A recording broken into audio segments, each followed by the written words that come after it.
भारत में एक्टर्स अपने आप को सुरक्षित महसूस नहीं करते हैं जो विदेशों में रहने के लिए काफ़ी ज़्यादा एक्साइटेड हैं या फिर इसके पीछे पैसा की वजह हो सकता है या फिर सचमुच एक्टर्स हैं जो भारत में अपने आप को सुरक्षित महसूस नहीं करते हैं। जनवरी में सैफ अली खान के ऊपर उन्हीं के घर पर चाकू से हमला किया गया, जिसके बाद सैफ अली खान को तकरीबन 5 दिनों तक अस्पताल में रहना पड़ा था। अब सैफ अली खान है जो खुलासा किए हैं और उन्होंने कतर में अपने घर खरीद लिए हैं। सैफ अली खान है जो कहें कि कतर आने जाने के लिए सबसे आसान रास्ता है और सैफ अली खान है जो कहें कि अपनी फैमिली के साथ कतर में रहने के लिए काफ़ी ज़्यादा एक्साइटेड हैं। सैफ अली खान है जो ये भी कहें कि कतर में जो अपने घर खरीदे हैं जो एक सुरक्षित स्थानों पर हैं। क्या सैफ अली खान मुंबई में रहते थे वहाँ पर वो अपने आप को सुरक्षित महसूस नहीं किए जो अब कतर में अपने घर खरीद लिए हैं। जनवरी में सैफ अली खान के ऊपर चाकू से हमला किया गया, उसी के कुछ ही महीनों के बाद सैफ अली खान है जो कतर में अपने घर खरीद लिए। क्या ये सरकार पर सवाल खड़ी नहीं होती है कि आखिरकार भारत के एक्टर्स सैफ अली खान पर हमला किया गया, उसी के कुछ ही महीनों बाद सैफ अली खान है जो कतर में अपने घर खरीद कर ये कह रहे हैं कि वहाँ पर वो सबसे सुरक्षित स्थान है। सैफ अली खान है जो कतर में अपने घर खरीद कर ये बता दिए हैं कि मुंबई अब सुरक्षित स्थान नहीं रह गया है। और वहीं पर मुंबई से एक और खबरें सामने आ रही है जहां पर बाबा सिद्दीकी के बेटा जीशान सिद्दीकी को भी जान से मारने की धमकी दिया गया है। मुंबई पुलिस के अनुसार ईमेल में लिखा गया है कि बाबा सिद्दीकी के बेटा जीशान सिद्दीकी को भी उनके पिता की तरह हत्या कर दिया जाएगा।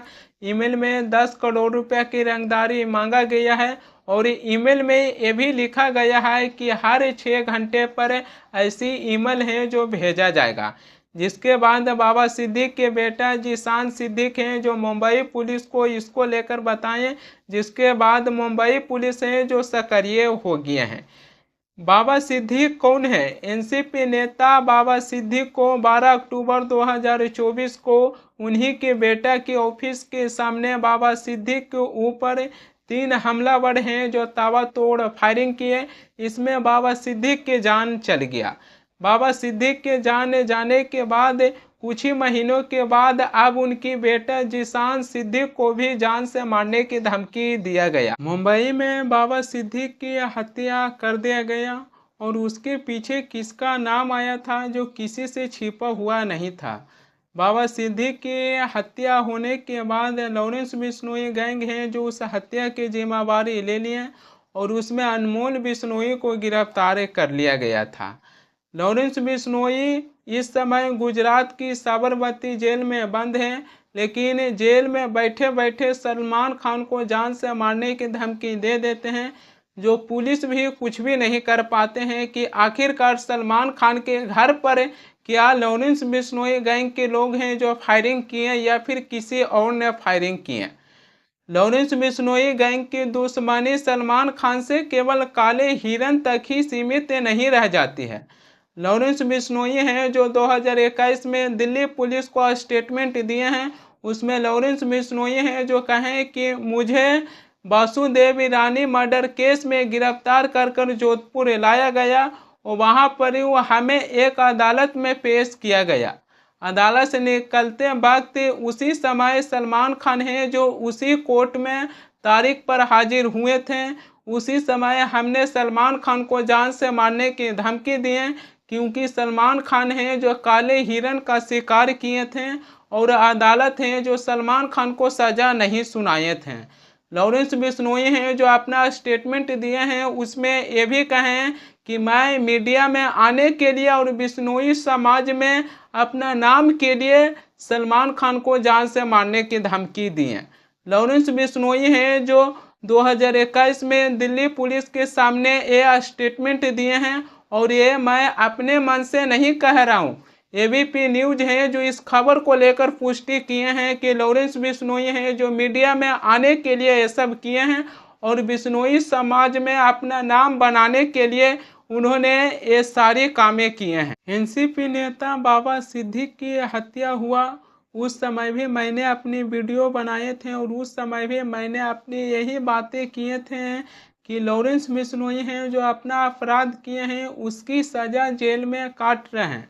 बल्कि बहुत सा ऐसे लोग हो गए हैं जो लॉरेंस बिश्नोई गैंग का नाम लेकर किसी को भी जान से मारने की धमकी दे देते हैं और इसमें जो घटना के अंजाम देते हैं उसका पता ही नहीं चलता है और कहीं पर भी हत्या होती है उसकी हत्या की जिम्मेवारी लॉरेंस बिश्नोई गैंग के लोग हैं जो ले लेते हैं और मीडिया में इसको बढ़ चढ़कर बताया जाता है।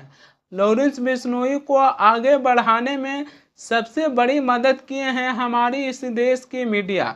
लॉरेंस बिश्नोई भी दिल्ली पुलिस के सामने जो स्टेटमेंट दिए हैं जो कह चुके हैं उसमें कि मैंने मीडिया में आने के लिए और बिश्नोई समाज में अपना नाम बनाने के लिए ये सब किए, जिसके बाद हमारे देश के मीडिया लॉरेंस बिश्नोई को आगे बढ़ाने में कोई चूक नहीं किए। मीडिया ये सवाल नहीं पूछ रहे हैं कि आखिरकार जेल में बंद एक शख्स किसी को भी कैसे जान से मारने की धमकी दे देते हैं और किसी भी हत्या की सुपारी कैसे ले लेते हैं। मीडिया ये सवाल नहीं करते हैं, बल्कि मीडिया है जो कोई भी लॉरेंस बिश्नोई गैंग के लोग हैं जो हत्या की जिम्मेवारी ले लेते हैं तो उसको बढ़ चढ़कर बताया जाता है। पूर्णिया से निर्दलीय सांसद हैं पप्पू यादव, उनको भी लॉरेंस बिश्नोई गैंग के लोग हैं जो जान से मारने की धमकी दिए थे, लेकिन पूर्णिया पुलिस ने जो एक बहुत बड़ी खुलासा किए थे। पप्पू यादव को जो लॉरेंस बिश्नोई गैंग के लोग होकर जो जान से मारने की धमकी दिए थे उसका नाम है महेश। वो दुबई गए थे घूमने के लिए और दुबई में महेश की साली रहती है, वो वहीं से एक सिम खरीदकर दिल्ली आए और दिल्ली से पप्पू यादव को जान से मारने की धमकी दे दी और कहें कि हम लॉरेंस बिश्नोई गैंग के लोग हैं। जिसके बाद पूर्णिया पुलिस ने जो महेश को गिरफ्तार किए और महेश ने जो पूर्णिया पुलिस के सामने एक कबूल किए कि हमारा लॉरेंस बिश्नोई गैंग से कुछ भी लेना देना नहीं है, यानी कि लॉरेंस बिश्नोई गैंग की सदस्य होने से इनकार कर दिए। अगर इसी चीज़ को मैं थोड़ा अपने ही शब्दों में आपको बताऊं तो अगर मान के चलिए कि हमारी किसी से पर्सनल दुश्मनी है, अगर हमको किसी से बदला लेना है तो हम खुलकर मुकाबला नहीं कर पा रहे हैं, बल्कि उसकी जगह लॉरेंस बिश्नोई गैंग के नाम लेकर उसको जान से मारने की धमकी दे रहे हैं। ये सब हो रही है हमारे भारत में। मतलब कि लोग हैं जो लॉरेंस बिश्नोई गैंग के नाम लेकर ही किसी को जान से मारने की धमकी दे रहे हैं। लॉरेंस बिश्नोई गैंग को आगे बढ़ाने में सबसे बड़ी भूमिका निभाई है इस देश की मीडिया। मुंबई में बाबा सिद्दीकी की हत्या कर दिया गया। बाबा सिद्दीकी की हत्या होने के बाद अब बाबा सिद्दीकी के बेटा जीशान सिद्दीकी को जान से मारने की धमकी दिया गया। मुंबई में सलमान खान के घरों पर दिन दिहाड़े फायरिंग होती है।